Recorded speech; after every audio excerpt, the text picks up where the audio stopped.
Tahun 1997, dunia sibuk menghadapi krisis moneter.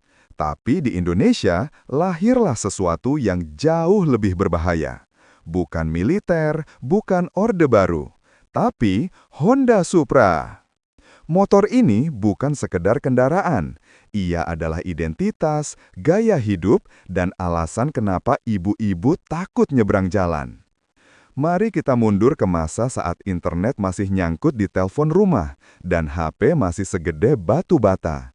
Honda meluncurkan Supra, motor bebek yang diciptakan untuk satu hal, bertahan dari segala kondisi, termasuk krisis ekonomi, jalanan rusak, dan kemungkinan besar kiamat nuklir. Desainnya sederhana, mesinnya tangguh, dan yang paling penting, irit banget. Saking iritnya, orang bilang Supra bisa jalan dari Sabang ke Merauke cuma dengan doa dan sebotol Aqua.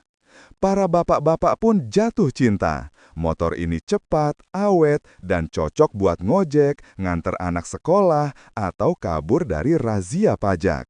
Di akhir 90-an dan awal 2000-an, Supra jadi simbol status. Kalau tetangga punya Supra baru, itu tandanya mereka baru panen sawah besar-besaran atau menang arisan RT.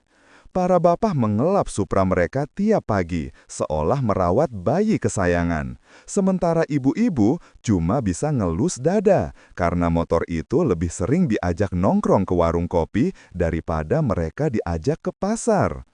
Tapi Honda nggak berhenti di situ. Seperti Pokemon, Supra berevolusi. Dari Supra biasa, muncul Supra X, lalu Supra Fit, Supra X 125, bahkan versi injeksi.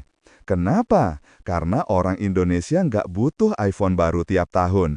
Mereka butuh Supra. Dengan stripping baru. Setiap edisi baru muncul, perbedaannya cuma dua. Tulisan X makin besar dan lampunya makin tajam, seolah motor ini siap menatap masa depan atau lawan balap liar di tikungan depan sekolah.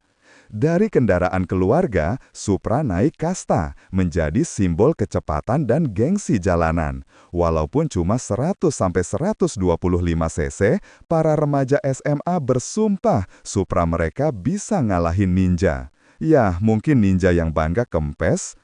Fenomena Supra modif pun lahir, knalpot racing, stang jepit, lampu LED biru yang bikin mata tetangga rabun seketika.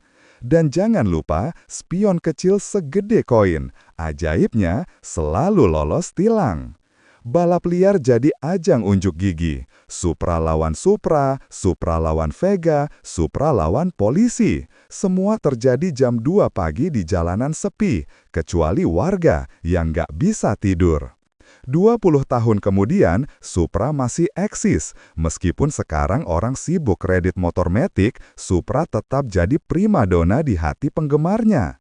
Ia bukan sekedar motor, ia adalah saksi sejarah. Dari Orde Baru, krisis 98, reformasi, sampai era TikTok bocil joget di zebra cross. Di negara lain, motor tua jadi barang antik. Tapi di Indonesia, Supra tua jadi kendaraan logistik lintas provinsi. Desa, kota, atau bahkan planet Mars nanti, kemungkinan besar akan ada satu Supra yang masih nyala. Jadi, itulah kisah sang legenda. Dari motor bapak-bapak jadi simbol kecepatan hayalan, Supra telah menorehkan sejarah panjang. Ia bukan cuma kendaraan, ia adalah warisan.